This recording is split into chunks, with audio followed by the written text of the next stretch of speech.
Oke, selamat sore. Pada sore hari ini saya Direktur LBH Papua Emmanuel Gobai bersama-sama dengan pengurus Ikatan Pelajar dan Mahasiswa Paniai Kota Studi Jayapura. Di sini kami selenggarakan konferensi pers dengan tema mendesak Komnas HAM Republik Indonesia melakukan investigasi atas kasus tindakan represif yang terjadi di kantor Bupati Kabupaten Paniai. Nah, dalam konferensi, sebelum masuk pada konferensi pers ini perlu saya tegaskan beberapa hal berkaitan dengan peristiwa tindakan represif yang terjadi pada tanggal 5 Juli 2022 di sekitar kantor Bupati Kabupaten Paniai. Sudah kita laporkan ke Komnas HAM Republik Indonesia perwakilan Papua dan ini surat tanda bukti lapor. Nah, laporan dugaan pelanggaran HAM berat atas dengan kategori kejahatan terhadap kemanusiaan ini sudah terdaftar dengan nomor 27 di kantor Komnas HAM Republik Indonesia perwakilan Papua. Kami laporkan atau adukan kasus ini pada tanggal 7 Juli 2022 dan pada saat pelaporan itu diterima langsung oleh petugas Komnas HAM dan juga Kepala Kantor Perwakilan Komnas HAM Republik Indonesia perwakilan Papua. Kami sudah jelaskan beberapa kronologi dan juga menunjukkan bukti-bukti foto atas peristiwa yang merenggut satu orang hak hidup dari warga masyarakat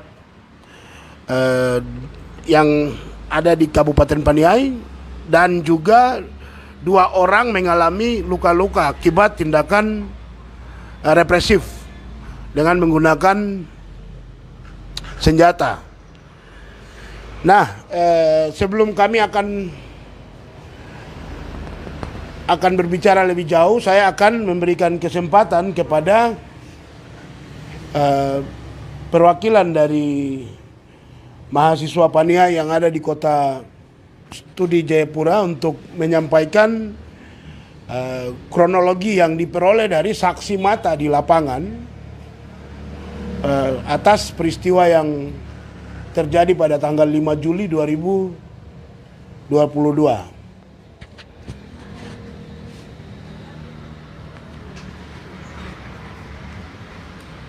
Siapa yang duluan?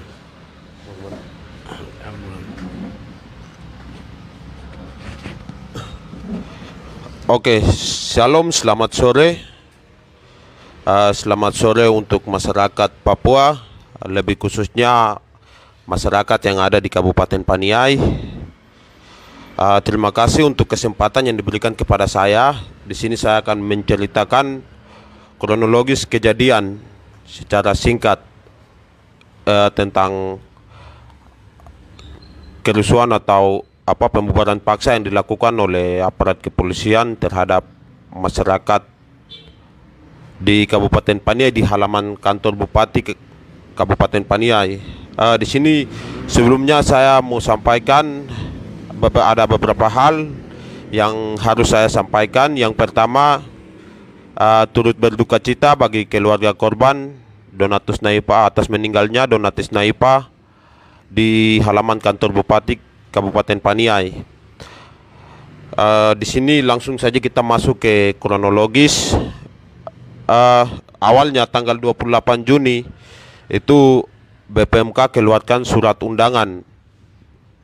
Surat undangan itu surat undangannya nomor 4 garing Pilkam garing bulan 6 2022. Di sini agendanya yang dorang keluarkan dari Dinas BPMK Kabupaten Paniai tentang yang pertama batas akhir waktu melengkapi berkas bagi para calon tetap yang ada di kampung yang kekurangan berkas. Itu tanggal 30. Dan mungkin tanggal 30 mereka sudah lakukan pengumpulan berkas yang masih kurang yang bakal calon. Dan yang kedua, undangannya itu tentang pengambilan logistik atau surat suara oleh ketua panitia pemilihan tingkat kampung, didampingi langsung oleh kepala distrik yang ada di kampung itu. Itu tentang pengambilan logistik. Itu tanggal 2 hari Sabtu 2022. Nah, dari tanggal 2 ini ada perubahan undangan yang dikeluarkan dari BPMK. Perubahan undangan ini dikeluarkan dengan alasan apa kurang tahu, kurang jelas alasannya. BPMK batalkan pengambilan logistik tanggal 2. Dan pengambilan logistik itu BPMK keluarkan undangan perialnya tentang perubahan jadwal. Itu yang pertama sama dengan yang tadi. Undangannya dikeluarkan juga tanggal 2 Juli 2022. Itu agendanya tuh sama juga tanggal 30 Juni tentang batas akhir pengumpulan berkas bagi para bakal calon. Dan yang kedua, yang tadi pengambilan logistik tanggal 2 itu ditunda ke tanggal 5. Tanggal 5 dengan agenda pengambilan logistik. Namun dari tanggal 2 sebelum ditunda tuh masyarakat sudah sampaikan kepada BPMK Kabupaten Paniai bahwa tanggal 5 berikut kami akan datang dengan tuntutan yang pertama pengambilan logistik dan yang kedua pembagian dana operasional panitia pemilihan kampung. Setelah itu tanggal 5 masyarakat nyatakan sikap seperti itu, masyarakat bubar. Dan yang berikut tanggal 5 sekitar jam 8 pagi itu masyarakat mulai mendatangi kantor Bupati Kabupaten Paniai dengan tujuan pengambilan logistik, bahkan sesuai dengan pernyataan yang dikeluarkan oleh masyarakat sendiri tentang pengambilan uang operasional. Di sini yang perlu saya jelaskan, ada beberapa informasi yang kami dapat dari Kabupaten Paniai bahwa sebelumnya Bupati sempat sampaikan bahwa pengambilan dana yang disiapkan dari pemerintah untuk pemilihan kepala kampung di setiap di 216 kampung yang ada di Kabupaten Paniai itu sebesar 50 juta. Itu informasi yang kami dapat. Informasi yang kami dapat, dana yang disiapkan untuk melakukan pemilihan kepala kampung itu per kampung sebanyak 216 kampung itu dananya sebesar 50 juta. Nah, dengan tuntutan itu masyarakat minta kalau uang 50 juta itu diberikan tanggal 5 juga sekaligus dengan pengambilan logistik. Tetapi dari BPMK Kabupaten Paniai tetap mempertahankan argumen kalau hari ini kami akan bagikan logistik bersama dengan uang transportasi. Uang transportasi yang akan diberikan itu yang pertama dari masyarakat yang ada di jauh dari kota atau misalnya ada jaraknya jauh dari Kabupaten Paniai yang ada di bagian ujung-ujung itu sebesar 1 juta. Dan yang di sekitar pertengahan itu sebesar 800. Dan yang di sekitaran kota itu sebesar 600. Itu informasi yang kami dapatkan melalui via telepon. Jadi setelah itu masyarakat tidak terima dengan keputusan yang diambil di BPMK, sedangkan pernyataan yang dikeluarkan oleh Bupati sendiri seperti yang tadi, dananya sebesar 50 juta. Jadi terjadi adu debat antara BPMK bersama masyarakat dan panitia pemilihan kampung itu selama mulai dari jam 10 hingga hampir setengah jam 11. Jadi dari perdebatan itu akhirnya menimbulkan represif yang dilakukan oleh masyarakat sendiri. Masyarakat karena tidak terima dengan pernyataan pengungkapan dari BPMK sendiri, seperti dana yang disiapkan untuk transportasi 600, yang agak jauh 800, dan yang terlalu jauh 1 juta. Masyarakat tidak terima itu karena adanya pemberitahuan yang diberitahu oleh, menurut informasi yang kami dapat itu ada pemberitahuan yang langsung diberitahukan oleh Bupati Kabupaten Paniai sendiri bahwa dana yang sudah disiapkan sebesar 50 juta. Jadi masyarakat melakukan tindakan yang bukan tindakan anarkis. Terjadi perdebatan antara masyarakat dengan BPMK sendiri sekitar jam 10:30, 11. Nah, dari jam 11 lewat itu terjadi masyarakat merontak dengan menghancurkan kaca-kaca di sekitar kantor bupati. Dan setelah itu, setelah beberapa menit kemudian, itu aparat kepolisian sendiri melemparkan gas air mata untuk membubarkan massa. Jadi aparat kepolisian membubarkan massa dengan membuang gas air mata. Namun di hari yang sama, di waktu yang sama itu ada kedatangan mobil patroli itu dari pinggir kantor DPR, ada jalan masuk. Dari situ dorang masuk lewat tengah-tengah dan sampai di depan gerbang kantor bupati, langsung melepaskan tembakan ke arah masyarakat. Masyarakat yang sedang membubarkan diri karena adanya pembuangan gas air mata yang dilakukan oleh aparat kepolisian di Kabupaten Paniai.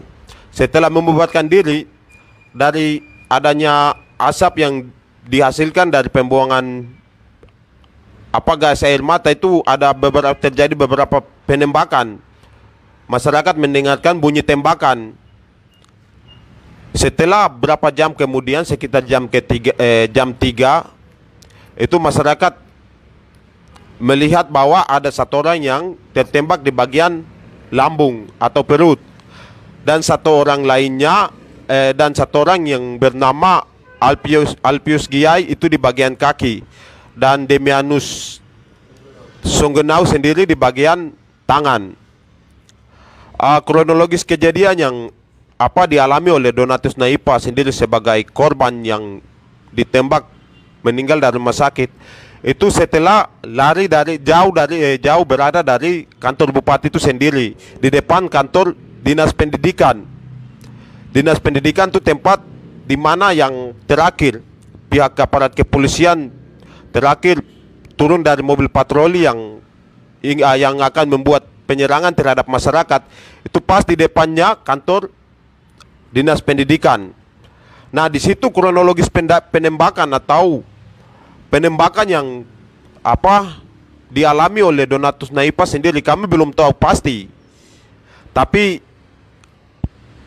korban Donatus Mote ini itu dipicu karena adanya pembubaran yang dilakukan oleh pihak aparat kepolisian. Jadi kami akan mencari tahu terus informasi yang pasti tentang penembakan yang penembakan sehingga terjadinya korban di kantor Bupati Paniai. Nah, jam 3 kemudian masyarakat kumpul kembali dan membawa Donatus Naipa ke rumah sakit. Dari rumah sakit sekitar jam 5 Donatus Naipa mengembuskan nafas terakhir. Itu tepat jam 5 berapa ya? Jam 4 lewat 4 tuh. Jam 4 lewat 12 itu Donatus Naipa sendiri mengembuskan nafas terakhir di rumah sakit. Sedangkan 2 orang lainnya dievakuasi jamnya sama, itu dibawa langsung ke rumah sakit Madi di Kabupaten Paniai. Dan 2 orang ini masih mendapatkan perawatan dari medis. Sedangkan Donatus sendiri sudah dimakamkan di setelah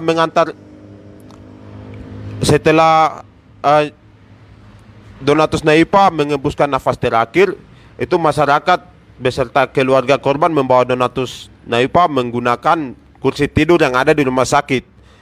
Itu sepanjang rumah sakit Madi sampai ke kediaman Bupati. Nah, sampai di kediaman Bupati itu ada polisi yang menjaga, yang ditugaskan oleh Bupati untuk menjaga kediaman Bupati. Itu ada di tempat kediaman Bupati. Nah, masyarakat yang tidak terima lalu melakukan pemukulan dan penusukan terhadap aparat kepolisian itu, sehingga aparat kepolisian mendapatkan tusukan di bagian paha oleh masyarakat setempat. Dan setelah berapa menit di kediaman Bupati, masyarakat langsung membawa korban itu ke keluarga korban. Dan hari tanggal 6 mayat Donatus Naipa disemayamkan di Madi. Dan yang berikut, untuk 2 orang korban ini kami belum tahu pasti. Mungkin yang satu masih dirawat dan yang satu itu masih bersama keluarga korban, mungkin di rumah ya. Mungkin kronologis yang singkat seperti itu. Yang kedua saya berikan kepada Abang untuk menjelaskan kronologis kedua kalau ada. Tambahan ada. Sudah dikuburkan tadi yang aku bilang. Terus ada tambahan lain. Baik, terima kasih atas waktu yang diberikan kepada saya. Seperti yang kita sudah dengar, mungkin ada beberapa hal yang perlu saya sampaikan juga, bahwa dari kronologis yang terjadi di Kabupaten Paniai tanggal 5, itu berdasarkan dan informasi yang kami sudah kumpulkan di sini berdasarkan saksi mata yang memang ada pada saat kejadian itu. Dan selain itu ada juga beberapa informasi, baik itu media dan lain-lain.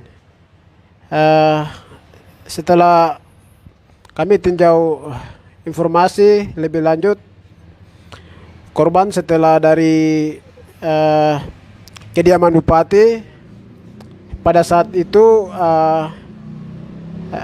masyarakat desak untuk menguburkan di situ. Namun tidak sampai 25 menit masyarakat bawa keluar, dan di rumah korban, tepatnya di Madi, distrik Wibutu. Dan kembali lagi pada tanggal 6, korban disemayamkan di keluarga korban sekitar jam 11 siang. Dan pernyataan sikap dari keluarga yang kami kumpulkan, baik itu melalui media, yaitu pernyataan sikap dari pihak keluarga korban meminta agar tim investigasi dari segera melakukan investigasi supaya kronologis ini tidak terjadi ke depannya. Mungkin itu sekilas penambahan dari saudara saya. Atas perhatiannya kami ucapkan banyak terima kasih. Dan untuk waktu selanjutnya kami kembalikan ke Bapak Ketua Direktur LBH untuk menyampaikan hal-hal yang mungkin menurut Bapak penting-penting. Salam. Oke, terima kasih. Tadi sudah kita dengar bersama ya. Kami lihat dari apa yang sudah disampaikan Kan tadi, nah duduk persoalannya ada pada implementasi dari Undang-Undang Nomor 6 Tahun 2014 tentang desa, lebih spesifik pada pasal 31, 32 dan seterusnya berkaitan dengan pemilihan kepala desa atau pemilihan kepala kampung. Nah, kami sampai saat ini belum mengetahui dengan pasti terkait peraturan daerah Kabupaten Paniai tentang pemilihan kampung itu seperti apa, ada atau tidak, terus kalau memang ada seperti apa mekanismenya, dan juga seperti bagaimana persyaratan-persyaratannya. Ini kita belum tahu nih. Tapi kemudian kalau dilihat dari bukti surat yang kemudian dikeluarkan oleh Dinas Pemberdayaan Kampung, ini mengarah pada akan dilakukan pemilihan kampung secara pemilihan kepala kampung secara serentak. Nah, dari cerita yang sudah disampaikan, kalau pertemuan yang sedianya direncanakan pada tanggal 28 Juni berdasarkan undang-undang itu bertujuan untuk mendapatkan logistik pemilihan kepala kampung. Ini artinya kan sudah jelas ya mengarah pada ini adalah bagian dari implementasi Undang-Undang Nomor 6 Tahun 2014 tentang desa. Dengan ketidakjelasan kami terkait apakah ada perda atau tidak ada terkait dengan pemilihan kampung, semestinya yang kemudian menjadi kepala wilayah atau kepala daerah, dalam hal ini bupati, karena itu perintah undang-undangnya dilakukan secara serentak sebagai pimpinan tertinggi roda pemerintahan di Kabupaten Paniai, memiliki sikap yang bijaksana dan juga terbuka untuk kemudian mengelola pemilihan kepala kampung secara serentak. Nah, dengan adanya fakta tanggal 5 Juli, ini kemudian menunjukkan bahwa praktek dari rencana pemilihan kampung yang akan dilakukan ini jelas-jelas dilakukan secara tidak profesional. Kenapa saya katakan tidak profesional? Karena ada persoalan yang kemudian timbul. Ada 2 orang luka-luka, ada 1 orang yang kemudian meninggal dunia. Nah, berkaitan dengan yang luka-luka dan juga yang meninggal dunia ini, kalau seandainya tidak ada agenda pemilihan atau rencana kegiatan pengambilan logistik, tentunya kan tidak ada. Tidak mungkin terjadi. Tapi karena ada rencana tersebut, rencana pengambilan logistik dan juga operasional untuk melaksanakan pemilihan kampung, inilah yang kemudian menimbulkan adanya persoalan.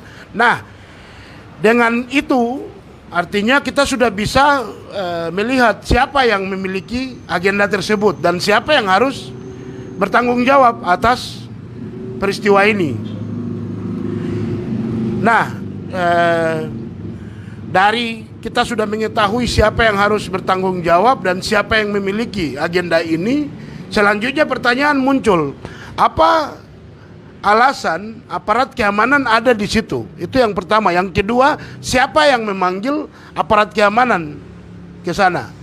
Ataukah ini inisiatif sendiri dari aparat keamanan untuk datang ke kantor bupati? Kami tahu bahwa pemilihan kepala kampung atau kepala desa sesuai perintah pasal 31, 32 dan 33 Undang-Undang Nomor 6 Tahun 2014 itu artinya ini adalah agenda negara, ini adalah agenda pemerintah. Ya tentunya pihak kepolisian sebagai alat keamanan negara tentunya mengetahui ini, dan yang pasti ada informasi untuk kemudian aparat keamanan bisa backup kegiatan ini. Nah, Yang kemudian menjadi pertanyaan selanjutnya adalah mengapa sampai ada tembak-tembak di dalam pada tanggal 5 Juli 2022. Kenapa sampai ada tembak-tembak? Apakah tembak-tembak ini bagian dari perintah dari datang mengamankan kantor bupati? Ataukah itu bagian dari respon melihat masyarakat yang kemudian mengambil tindakan melakukan pengerusakan kantor bupati? Kalau memang itu bagian dari respon masyarakat melakukan pengerusakan terhadap kantor bupati, kan mekanisme hukumnya ada. Tangkap yang melakukan pengerusakan dan proses sesuai dengan hukum. Karena di dalam undang-undang kepolisian itu tidak pernah menyebutkan kalau yang melakukan pengerusakan itu ditembak. Tidak ada itu. Tidak ada ketentuan dalam Undang-Undang Nomor 2 Tahun 2002 tentang kepolisian yang memerintahkan seorang warga negara apabila melakukan tindakan pengerusakan sebagaimana diatur pada pasal 170 KUHP, maka aparat kepolisian melakukan tindakan penembakan. Itu tidak ada pasal itu dalam Undang-Undang Nomor 2 Tahun 2002 tentang kepolisian. Selanjutnya, berkaitan dengan senjata api sendiri, itu ada protap penggunaannya dan juga peraturan Kapolri yang mengatur tentang penggunaan senjata api. Jadi apabila terjadi peristiwa, maka yang pertama adalah menembak peringatan, tembak ke udara selama 3 kali. Kalau kemudian si aparat yang memegang senjata itu merasa diancam dan sudah tidak bisa terawasi lagi, barulah kemudian bisa melakukan penembakan mengarah pada yang menjadi serangan atau objek serangan itu. Kami tidak melihat apakah kemudian ada fase-fase di mana melakukan penembakan peringatan dulu pertama, yang kedua, ketiga baru mengarah pada orang. Ini kita tidak lihat itu. Artinya ini menunjukkan bahwa ada kesalahan dalam penggunaan senjata api, baik senjata api dan juga senjata gas air mata, karena jelas ada ketentuan di dalam internal kepolisian. Nah, selanjutnya, karena kemudian ada yang luka-luka akibat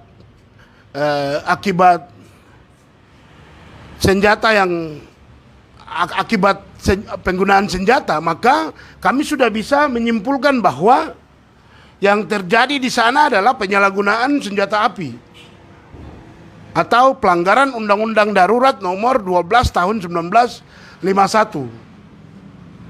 Nah, dengan adanya 2 orang korban luka-luka, maka jelas bahwa ada pelanggaran Undang-Undang Darurat Nomor 12 Tahun 1951 yang mengakibatkan luka-luka terhadap 2 orang, yaitu Alpius Giai dan juga Demianus Songgenau. Yang berikutnya berkaitan dengan Donatus Nawipa yang kemudian menghembuskan nafasnya di Rumah Sakit Umum Daerah Kabupaten Paniai. Menurut beberapa informasi yang kami terima melalui media, itu ada pernyataan dari Kasat Direktur Reskrimum Polda Papua bahwa itu diakibatkan karena saling serang. Pertanyaan kami satu, apakah pihak Rumah Sakit Umum Daerah Kabupaten Paniai sudah melakukan visum? Itu yang pertama. Yang kedua, kalau memang Pak Direktur Reskrimum Polda Papua sampaikan seperti itu, maka pertanyaannya adalah berapa nomor laporan polisinya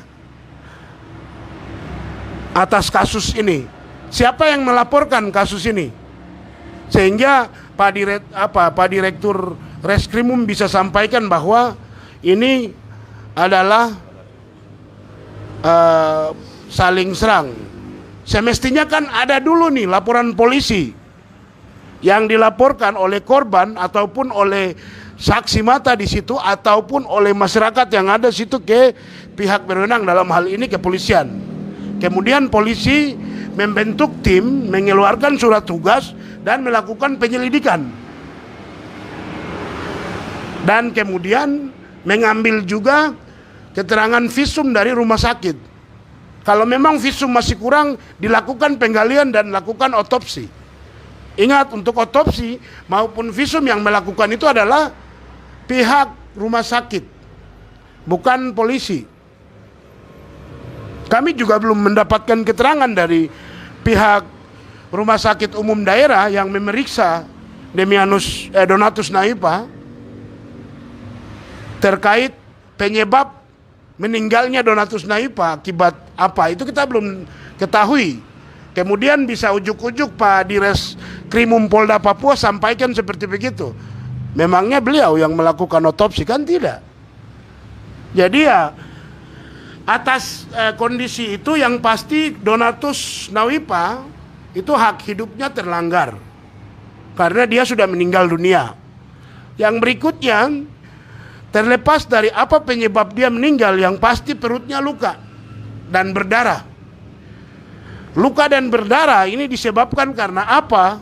Itu kita semua belum mengetahui. Saya yakin Pak Dires Krimum Polda Papua juga belum mengetahui karena beliau tidak ada di tempat. Nah, karena kita semua belum mengetahui, maka kita minta dengan tegas agar segera lakukan investigasi atas kasus ini dan daftarkan kasus ini ke dalam nomor laporan polisi dan keluarkan STBL biar kita mengetahui. Ini bisa diproses secara hukum karena Demianus Naipa dan juga Alpius Giai dan Donatus Naipa, Alpius Giai dan juga Donatus Songgenau itu memiliki hak untuk mendapatkan keadilan atas peristiwa yang mereka alami. Dan untuk mendapatkan keadilan itu adalah tugas dari, kalau tindak pidana maka tugas dari para penyidik, dalam hal ini polisi. Nah, berkaitan dengan pelanggaran HAM, dalam pelanggaran HAM berat itu menjadi tugasnya penyidik Komnas HAM untuk melakukan penyelidikan. Maka itu kami minta agar Pak Direktur Reskrim Polda Papua untuk melakukan investigasi dulu baru kemudian menyampaikan pernyataan ke publik. Kalau tidak ada, kami khawatir justru pernyataan itu akan kemudian mengorbankan hak atas keadilan dari 3 warga masyarakat yang menjadi korban. Nah, selanjutnya berkaitan dengan penggunaan senjata dan juga pengerahan pasukan yang kemudian dilakukan, ya kami juga meminta kepada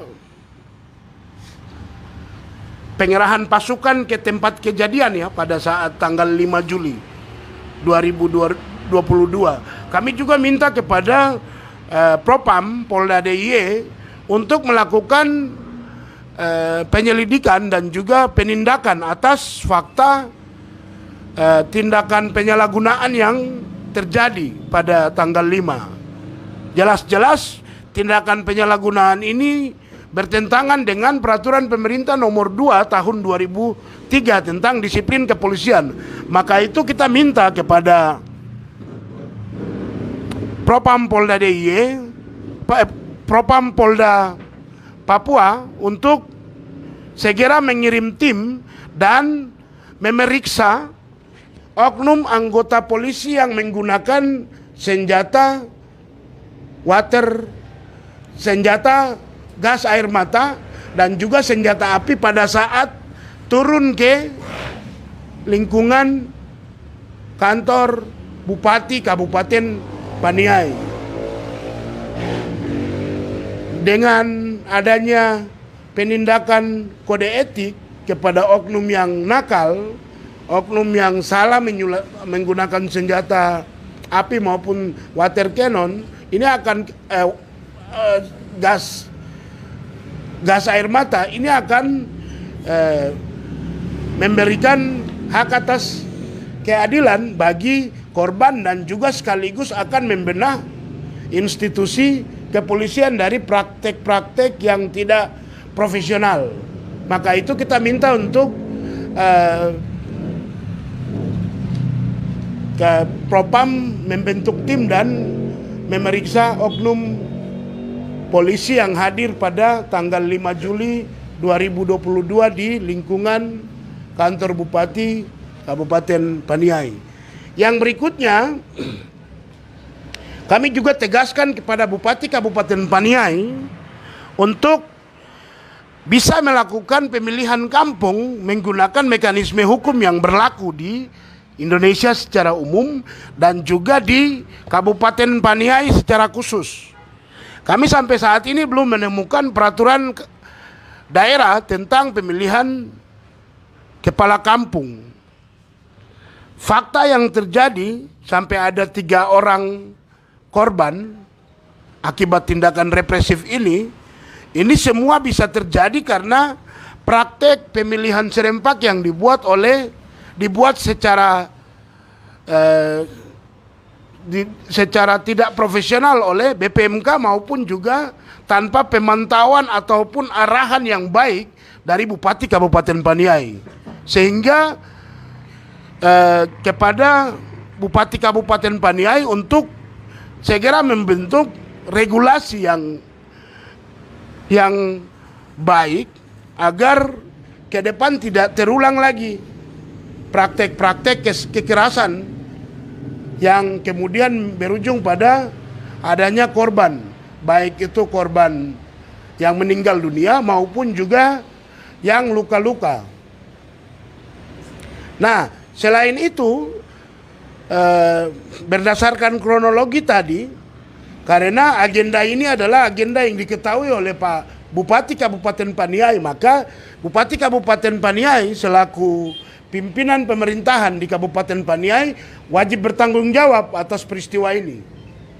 Tidak bisa Bupati menyampaikan bahwa dia tidak tahu menahu dengan peristiwa ini. Ingat bahwa perlindungan, pemajuan, penegakan dan juga penghargaan hak asasi manusia itu adalah tugas negara melalui pemerintah. Itu jelas dalam pasal 28I ayat 4 Undang-Undang Dasar 1945. Dengan kita temukan fakta ada pelanggaran hak hidup yang dialami oleh Donatus Nawipa dan juga tindakan kekerasan yang dialami oleh Alpius Giai dan juga Demianus Songgenau, maka kepala daerah sebagai representasi pemerintah punya kewajiban untuk memenuhi hak atas hak asasi manusia dari ketiga orang ini, khususnya hak atas keadilan. Nah, dengan melihat agenda ini adalah agenda dari pemerintah, maka berdasarkan teori sebab akibat, yang pasti Bupati Kabupaten Paniai juga wajib bertanggung jawab atas peristiwa ini, karena agenda pemilihan kampung adalah agenda dari pemerintah Kabupaten Paniai. Dan yang pasti kalau agenda ini tidak mungkin ada korban. Namun karena ada agenda ini sehingga ada yang menjadi korban. Atas dasar itulah kami tetapkan bahwa salah satu subjek yang wajib dimintai pertanggungjawaban adalah Bupati Kabupaten Paniai dan juga dinas yang membidangi masalah kampung. Dalam hal ini BPMK wajib bertanggung jawab atas peristiwa ini. Karena jelas kami tidak temukan peraturan daerah tentang pemilihan kampung di Kabupaten Paniai. Itu artinya agenda ini dibuat secara subjektif oleh Bupati dan juga oleh Kepala Dinas Pemberdayaan Kampung yang ada di Kabupaten Paniai.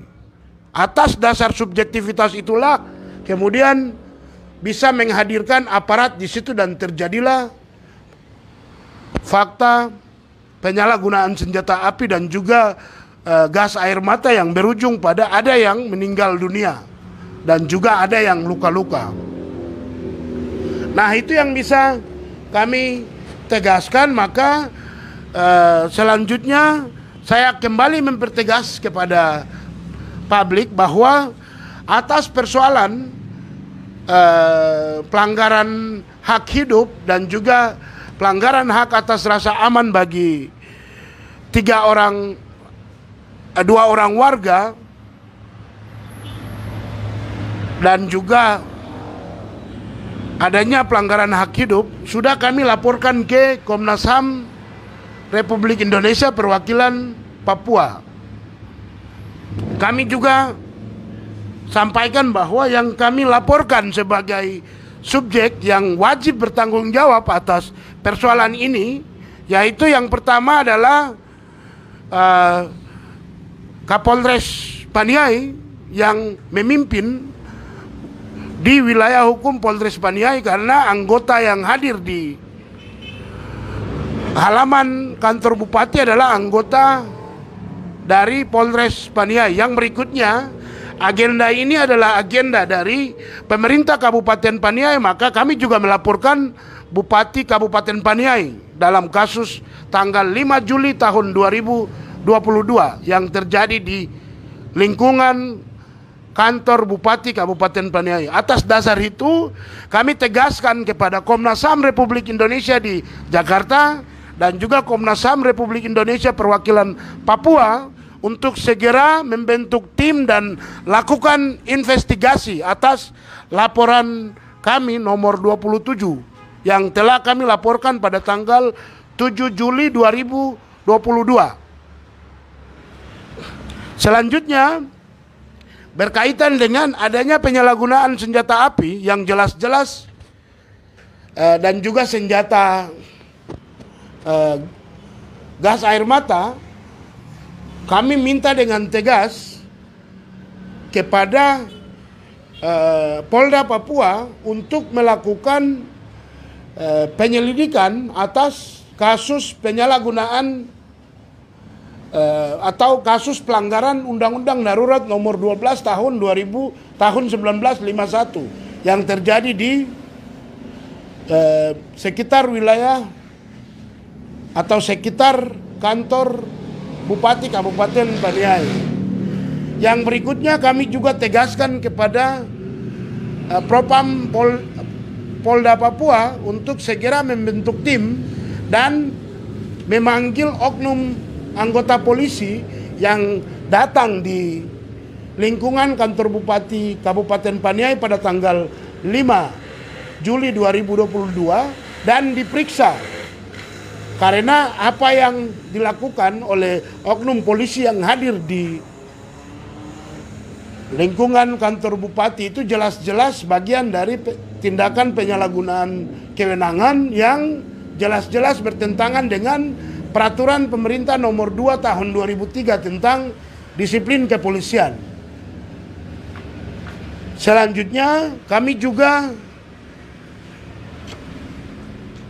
menegaskan kepada Komnas HAM Republik Indonesia di Jakarta untuk segera berkoordinasi dengan Komnas HAM RI perwakilan Papua untuk segera menindaklanjuti agar jelas persoalan ini dan juga bisa memberikan hak atas rasa keadilan bagi 3 orang korban, yaitu Donatus Nawipa, Alpius Giai, dan juga Demianus Songgenau. Ada hal lagi yang ingin ditambahkan?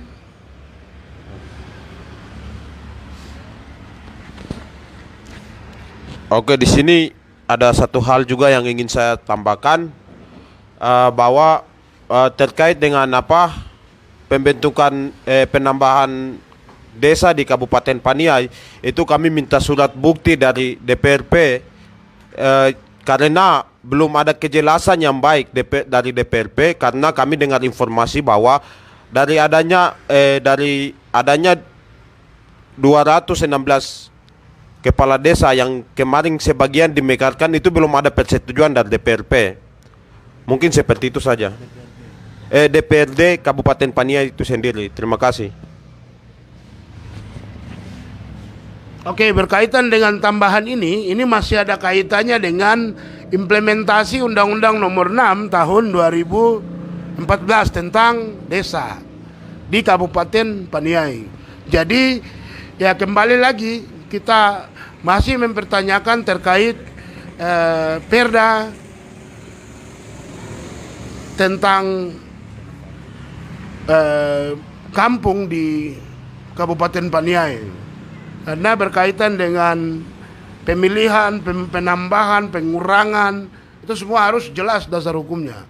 Jadi ya kami tegaskan kepada Bupati Kabupaten Paniai dan juga Kepala Dinas Pemberdayaan Kampung Kabupaten Paniai untuk tidak melakukan praktek-praktek yang subjektif dan juga tidak berdasarkan hukum. Ingat, Anda dapat Garuda dari negara Indonesia. Negara Indonesia itu negara hukum. Jadi apapun agendanya termasuk pemilihan kepala kampung maupun penambahan, pengurangan, itu semua ada dasar hukumnya. Kalau tidak ada dasar hukumnya, yang kami khawatirkan akan terjadi peristiwa serupa sebagaimana yang terjadi tanggal 5 Juli tahun 2022. Ada korban, Donatus Naipa meninggal dunia. Itu jelas-jelas masuk dalam pelanggaran pasal 9 Undang-Undang Nomor 39 Tahun 99 tentang HAM, dan juga masuk dalam kategori ada kejahatan terhadap kemanusiaan karena agendanya jelas. Perintah aparat datang ke lingkungan kabupaten, lingkungan kantor bupati juga jelas. Jadi tanggung jawab komandonya jelas, siapa eksekutor di lapangannya juga jelas, dan siapa yang menjadi korban juga jelas. Begitu. Jadi diharapkan untuk bisa mengatur roda pemerintahan dengan menggunakan dasar hukum yang jelas. Jangan secara subjektif dan tidak sesuai dengan hukum, karena akan berujung pada pelanggaran hukum. Ingat ya, dalam kasus ini kita laporkan Bupati Kabupaten Paniai sebagai salah satu subjek yang wajib dimintai pertanggungjawab dalam laporan ke Komnas HAM Republik Indonesia perwakilan Papua. Oke, mungkin itu saja yang bisa kami sampaikan. Kami dengan tegas minta agar Komnas HAM Republik Indonesia perwakilan Papua segera membentuk tim dan turun lakukan investigasi. Karena dengan investigasi itu akan mendudukan persoalan pada fakta objektif dan tidak ada subjek-subjek dari institusi manapun maupun dari warga negara siapapun yang akan membangun argumentasi keliru dari kasus ini. Kita mau jelas, terang, dan terpenuhi hak atas keadilan bagi korban yang menjadi tanggung jawab negara melalui pemerintah untuk memenuhinya. Mungkin itu yang bisa kami sampaikan. Semoga melalui konferensi pers ini bisa membuat terang peristiwa ini dan juga bisa menunjuk siapa subjek yang wajib dimintai pertanggungjawaban atas peristiwa ini. Selanjutnya kita juga minta kepada warga yang menyaksikan konferensi pers ini, baik yang ada di luar Papua maupun dalam Papua, untuk sama-sama mendorong agar kasus ini menjadi terang dan juga bisa diproses sesuai dengan aturan yang berlaku demi memberikan hak atas keadilan bagi korban, yaitu Donatus Naipa, Alpius Giai, dan juga Demianus Songgenau. Akhirnya saya akhiri konferensi pers ini. Selamat sore, Tuhan memberkati kita semua. Hidup mahasiswa! Hidup! Hidup mahasiswa! Hidup!